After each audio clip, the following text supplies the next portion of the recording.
I'm very excited to having this conversation because a couple of years I met you, and when you visit Brazil, and this meeting changed my life because you show me the possibility to be myself. So I need to thank you because of that.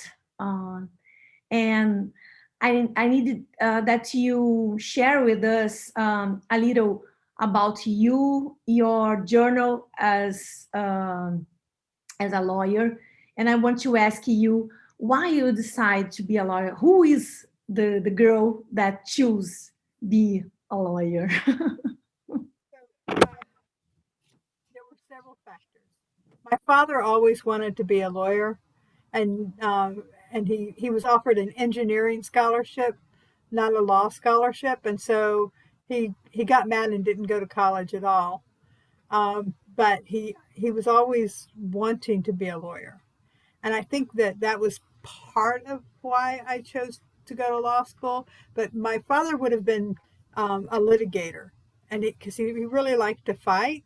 Mhm. And so there was always this sense of I was a lawyer, but I wasn't doing it his way. So there was always that tension.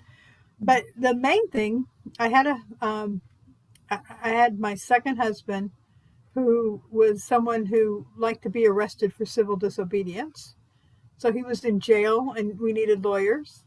Mhm. And we had a very complicated family with 7 children, not all of whom were biologically related to us. And then we took in children. So and they were always in trouble. Some of our biological children were in trouble, and some of the children we took in from the streets were in trouble. And it just seemed like we needed a lawyer in the family. And so I volunteered. I didn't know law school was hard. I didn't, I was like, school is school. I can just make it work. And so I applied to law school, and it's a miracle I got in, because I mean, I didn't do any of the study that people do to get ready to go to law school. I was gonna go be a lawyer and be a lawyer for my family. And then in law school, I got a divorce, which was my second divorce. Mhm. And I had this experience. These other students came to me, these guys, and they said I was doing too much. So I had a business I was running. I had 7 children at home. I was starting 2 clubs. I was starting a civil liberties organization, and an organization for parents who were in law school. And then I was starting to volunteer as an advocate for children. And I and so I had a lot going on, but I wasn't in competition with them, but they were in competition with me. Mm. And so they came to me and they said that they thought I was doing too much, and they were turning me over to the tax authorities to be investigated, because they thought I must not be paying taxes. Well, I was paying taxes. I wasn't worried about that, but I was worried about the meanness. They were just so mean, and that, like, it took me probably 20 years to realize they were competing with me. Mm-hmm. Like, I don't even know their names. I don't know if I knew their names then, but they were jerks.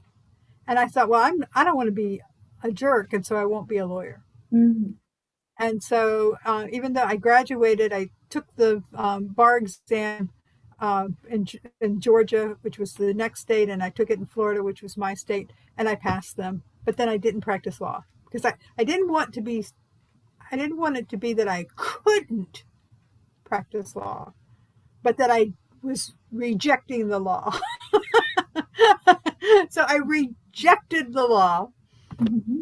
and I got a job running a domestic violence program. It was called the Sexual and Physical Abuse Resource Center. Mm-hmm. And so I was, because I'd been doing so much volunteer work in the courts, I got that job, and it was a good job. I was good at it. But I learned a lot about domestic violence because I had been in a violent relationship in my first relationship. Mm-hmm. And so I had affinity with our clients. And then I could go out and I could tell my story and their stories, and I could raise a lot of money.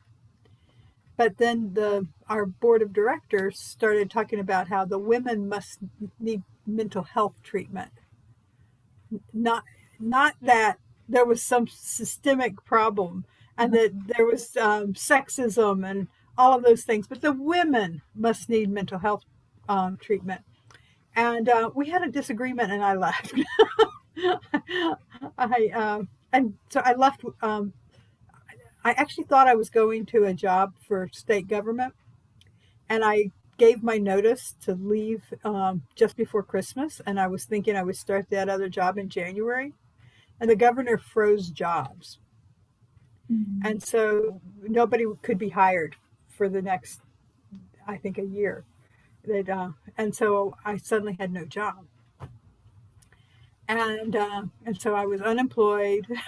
I was righteous about the plan, and I decided I would move to North Carolina, which was the place that I had lived in when I went to college, and start a new life.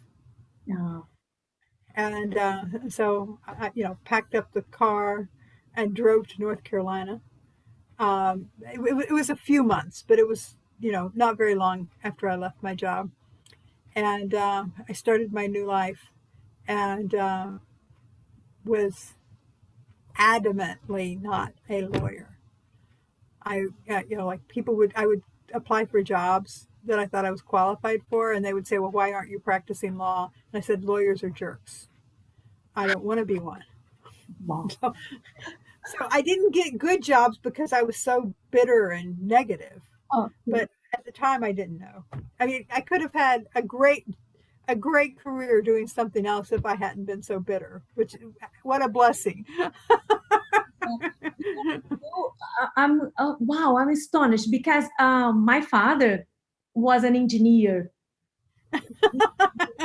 his first degree. And then, but he always thinking about being a lawyer. When he finished the law school, I came into the law school in the same university. And as your father, he's a good litigator. He doesn't understand my movement. And because I don't have more age for him to tell me what I need to do, he just support me, but he didn't understand. He don't understand because I was a good litigator too. So I was for his eyes, as the regular word I was good at.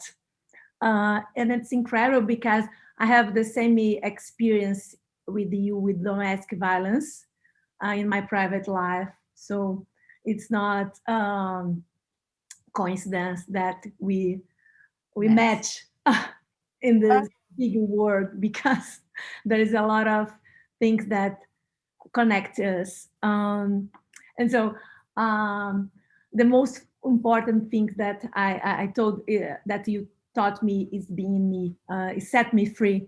So because I always want to be setting free, but nobody told me that I can. And you and Linda, wow, I can be myself. Just that. Yeah. That is our power to be. I have a lot of practice of being a mother, and so I carry a lot of mother energy. And so when I give people permission, it's like they get permission. Because Thinking about, I like to study psychology. It support me a lot during conscious contract process and being an integrative lawyer. So it's the most thing, one of the most important things that we need to do for ourselves is getting a permission to be you. Well, and for me that came, so I was not a lawyer and I had terrible jobs that I hated, but I was doing a lot of personal growth work, and I went to a seminar, and there was a man in the seminar who stood up to introduce himself to everyone. And he said, "My name is Forrest Baird, and I'm a lawyer." So I listened, paid high attention. And he said, "I practice law in a way that grants dignity to everyone in the process. I'm a divorce lawyer, and I think it's my job, my obligation, to make sure that the husband and wife are friends at the end of the divorce process so they can raise their children together and they can still be part of the same community." And it was like what like that. Oh, like I could do that? I could do that. Yeah. And for me, like on cartoons, you see the black and white and then color. It was like that. It was like everything was blah, blah, blah, blah. And then it was like that made the difference for me. I could do that. And so I had I talked to him. He was actually this was in 1993, and he was one of the early collaborative lawyers. So he connected me with Stu Webb. Okay. And so I've known Stu Webb since 1993, and Stu Webb created this model called collaborative law, which is about actually resolving problems instead of taking them to court. And so I immediately said, this is the way I'm going to practice. And I had to take another bar exam. So I took another bar exam, and I just became a holistic collaborative lawyer. And I discovered that most lawyers really were jerks. But the difference was I didn't let that stop me. It's like, oh, because I could be different. And over time, as I was different, the lawyers who were interacting with me became different. Yeah, that's the point. I completely agree with you. And in another hand, there is an education process with being us. And I think that is the magic, because I realize when people like that, what I say is about that, just because I decide to be me, to be myself wherever I am. And so, and people getting astonished about that. Like there's not like the lawyer, and with a suit. I didn't know the first time I went to court for a little while, but the first time I went to court, I didn't know I wasn't allowed to wear slacks because I always wore slacks. I wore a jacket and slacks. I always did because I'm more comfortable that way. And the other women in the court, they were like, and then somebody came to me and they said, "No woman has ever come in here without a skirt on." And I was like, like the ceiling didn't fall in. I didn't get yelled at by the judge. So then everybody else started wearing slacks. You boring as como é que eu falo? Rebelde. A rebel person. And so you don't put yourself in a box, but I put myself in a small box, and I'm a huge woman. So it was horrible. And now I'm bigger and I can't put myself in a box again, fit in a box again. Uh, Do you know the Enneagram? yes, I know. So I'm an 8. Mm-hmm. But what I, in my life, being an 8 is very passionate about a lot of things and tends to be a leader.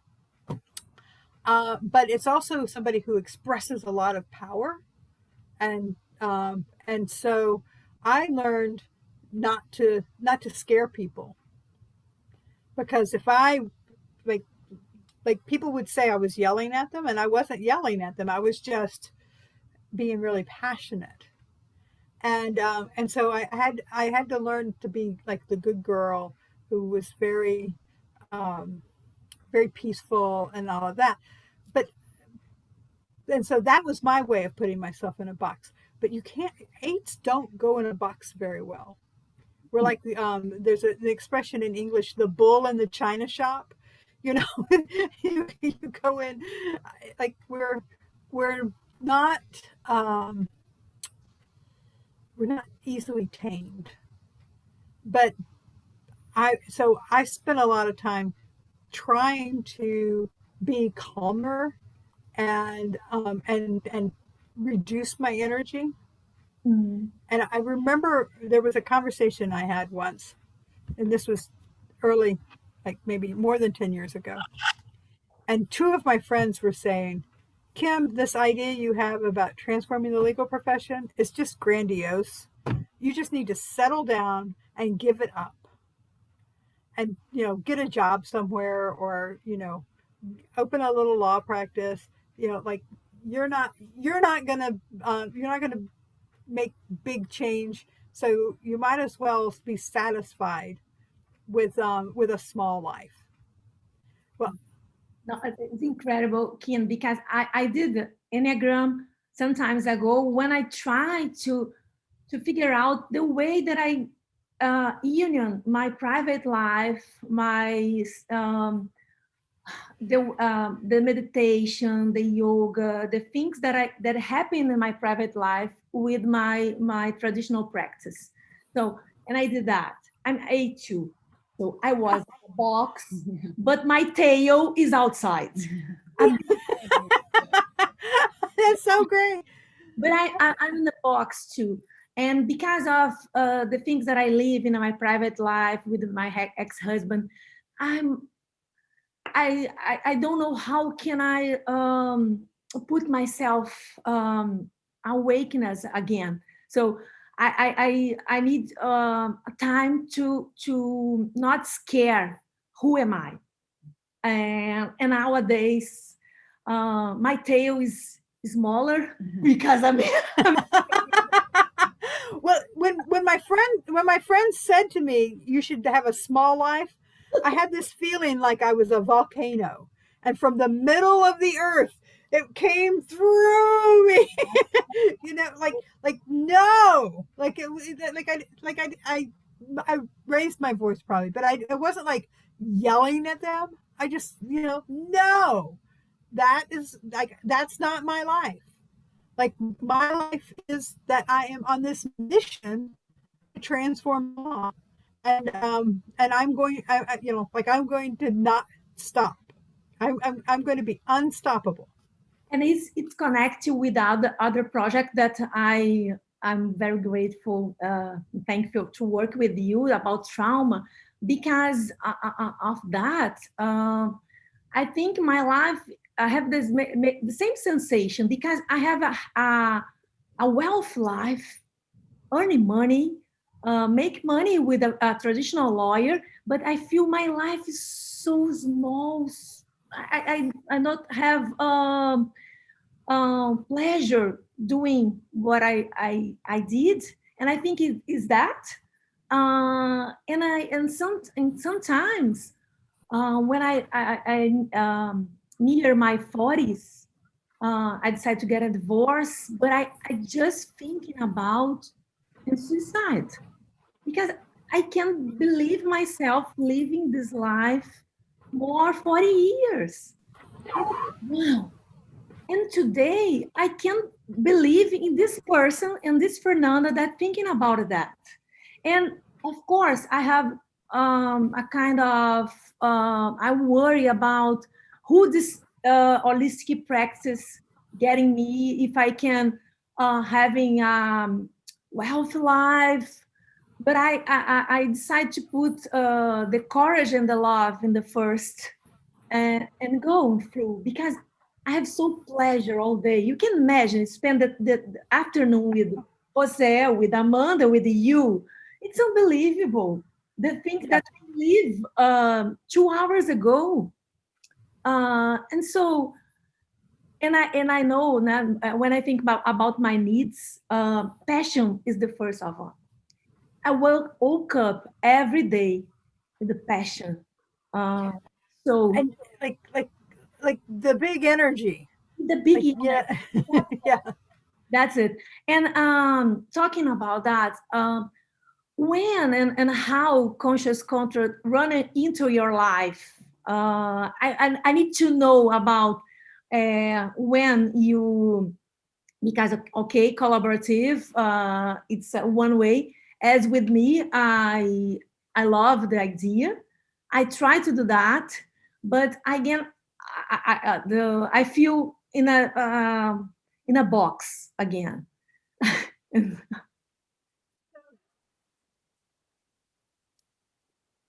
I was doing collaborative and mediation in the beginning, they were so brand new. And when Stu Webb invented them, they were pretty broad. And then a lot of people started creating rules for Mhm, how to do it. And so that became more of a box. mhm, But when I practiced, I did some restorative justice, and I did some studied nonviolent communication, and all of these things. And my in North Carolina, where I was practicing, a divorce comes after you do a separation agreement, and the separation agreement is a contract. mhm, And I started doing the contracts in a different way. I would talk to them about, well, what's important to you, how what values do you share around raising your children, how are you going to resolve conflict. And there were some people in the next town who actually had something that is called the blueprint of we, who were doing something like a conscious contract in relationships, but not in a legal sense. mhm, And so they would send me clients to turn their agreements into a legal contract, and I had to learn to take the spirit of the agreement and write in relational language and things like that. And so I was incorporating a lot of things into writing contracts. And then my divorce client said, "Hey, can you do this for my business?" And so I started helping people with businesses as well. And so I had this model of contracts that I was learning about. mhm, And then a little over 10, maybe 12 years ago or so, I met Linda Alvarez, who now is called Alala. mhm, And Alala had been on a similar path. She'd been working, she'd studied restorative justice. She was a big fan of Dominic Barter's, and she, like, she loved Dominic and would follow him around. And there were, uh, there were other pieces of what she was doing mhm. that were a nice match, Uh-huh. and so we talked about it together and thought we need to do something with this. And we knew that there was a conscious business movement Mm, and conscious capitalism movement. yeah. And so we thought, well, we'll call it conscious contracts. So together we created conscious contracts. We were each doing our own model. And then, so over the years, it's evolved. And Linda Alala wrote the book, Discovering Agreement. And then I was training. She was writing the book, and I was training during several years. And I went all over the world. And so the training would adapt to different audiences. And like I think I got better and better at the training. Yeah. um, and so I refined it, and then because if I'm a trainer, I should also have clients because that's how you learn. So I started working with clients um, around the world. So, people in Australia would say, well, there's nobody here who's doing conscious contracts. Can you do it with me? And so I became a legal consultant. And so I would partner with local lawyers, but I would help them with the conscious contract part. And so as I did that, I learned more and more because um, like every time I do a contract, I learn something. And then I incorporate that back into the training. And Alala and I have conversations, and we have co-trained together some. So that model has really evolved into where we are today. And then as we add new people into the community, like you with bringing the constellations, and then in Italy, Maria Claudia worked with Legos, and how to create a touchstone with Legos. And when I could meet in person, I was bringing a lot of art in, and so each person adds some richness to the model so that it's a dynamic model. It's really growing every day. Yeah, that's the point that the conscious contract get my eye. When you teaching us here in Rio and in the certification, you can say that raising the create the things, the way that the contract can appear. That's the powerful of this paradigm, because it's powerful for the clients because we put who they are, but it's powerful for us too because I can be just me and using all the tools that I have in my life, all the experience. And again, as you told it, which contracts that I did, I learning something new and put another piece in my process. And it's incredible because connection, get in touch with the people, it's another thing that it's another needs that I have. I need to go. And what you say is so important because to be trained and certified, you have to do the work yourself. You have to get in touch with who you are and design your own contract. And so that actually changes your expectations, I think maybe I will say, in the world, because once you see this is who I am and ask yourself, how do I express that? Then transformation happens. And then you do that with each client. So like, instead of the box and the facade, the professionalism of a contract that nobody even understands, you actually help them be authentic and help them say, this is who I am and this is why I'm doing this. And it's like a bold statement of, which is very courageous. So this is who we are. This is how we're going to be together. This is, what our vision in the world is. And you put that into the contract, and then they know each other and they can express who they are better than if you had done the old version where you took a form and you adapted it. It's 87 pages long. Nobody knows what it says. Even you don't know why some of those paragraphs are there. Sure. Like it's just a completely different paradigm. Yeah, and it's connecting with we talking about 2 hours ago, because it's creating a new way to getting in the relationship, a new structure of justice, because justice is not about powerful, it's not about hierarchy, and so that inspired me a lot to do this job. And more than that, I can raise inside of me inspiration to teaching people, not conscious contract, but being authentic. For me, conscious contract is my turning point. But what is your turning point? Please create a new things, conscious something. Something. Put this in the world because, as I told, I think the earth is a big hospital, and you need another medicines. So let's put this to work. And that's the getting me the passion of the things that you teaching and Linda teach it too. Because of that, you can be authentic. Is just because I think we're here to realize that you just being ourselves, and it's so powerful. But getting us a fear not to belong, because we put ourselves in a box to belong in something, but we belong as a human being, and we can realize that.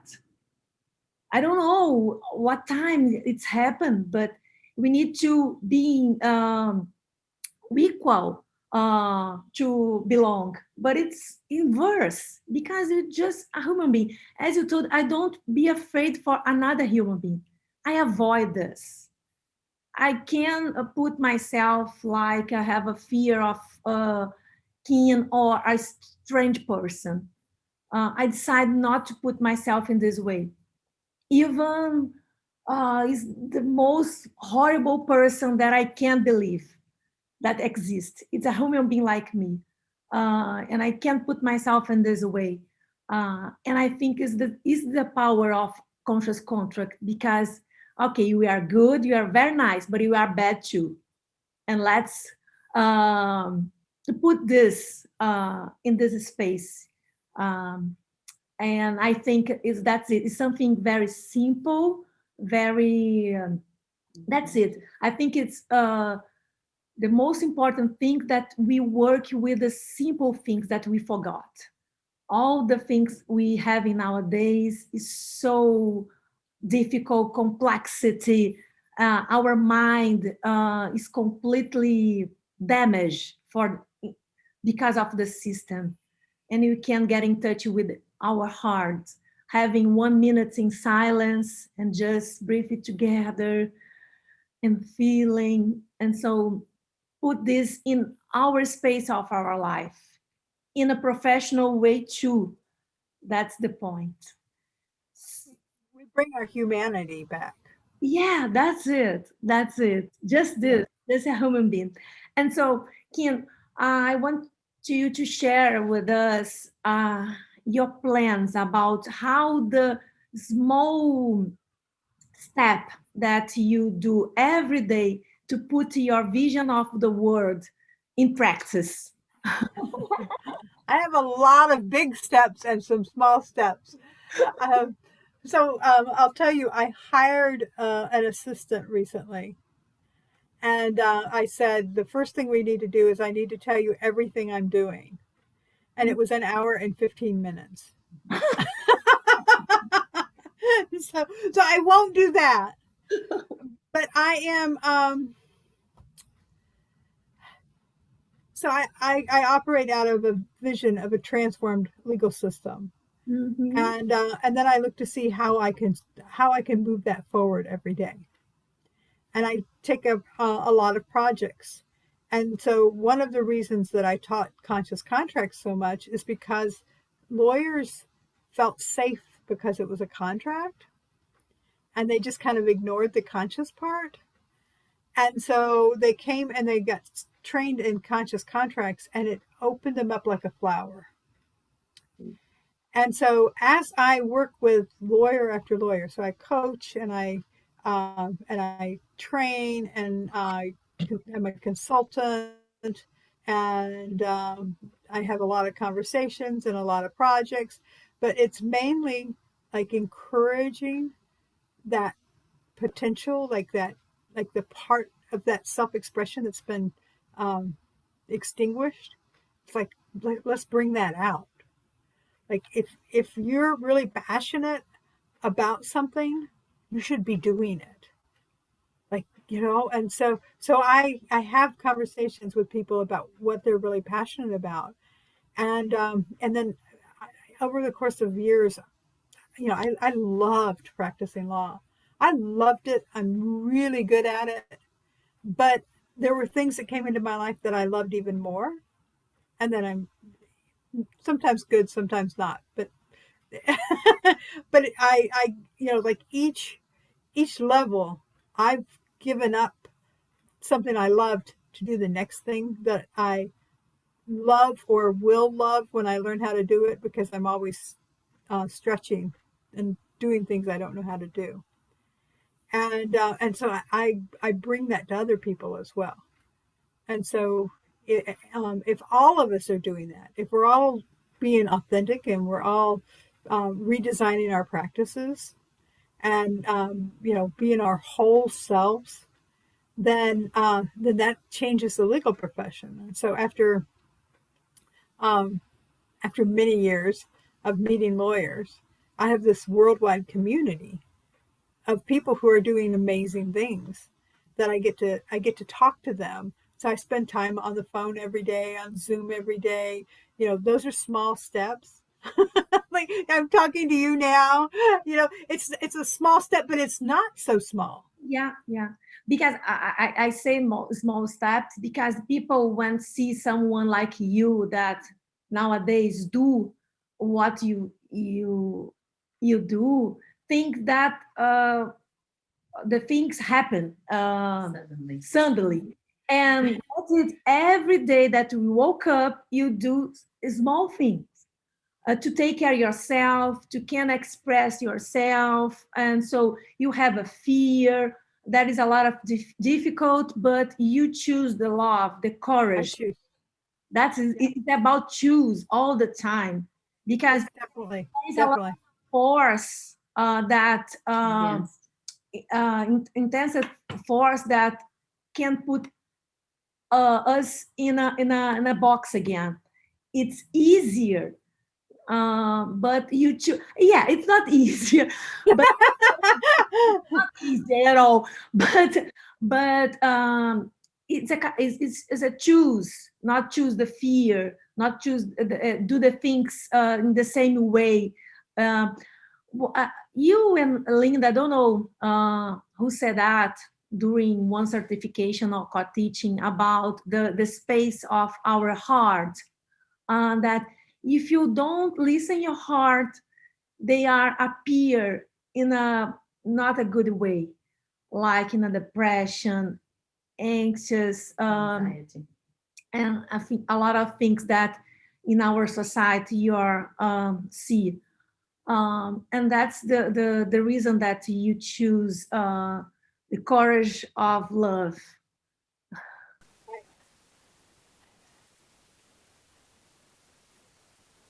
I think once I started expressing myself, it became less of a choice because I couldn't go back.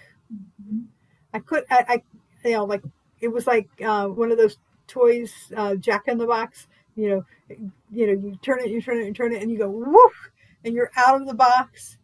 It's like I was bigger than the box, and so I've had to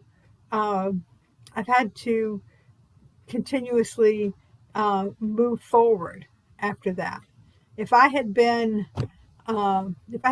able to fit back in that box, I would have been miserable.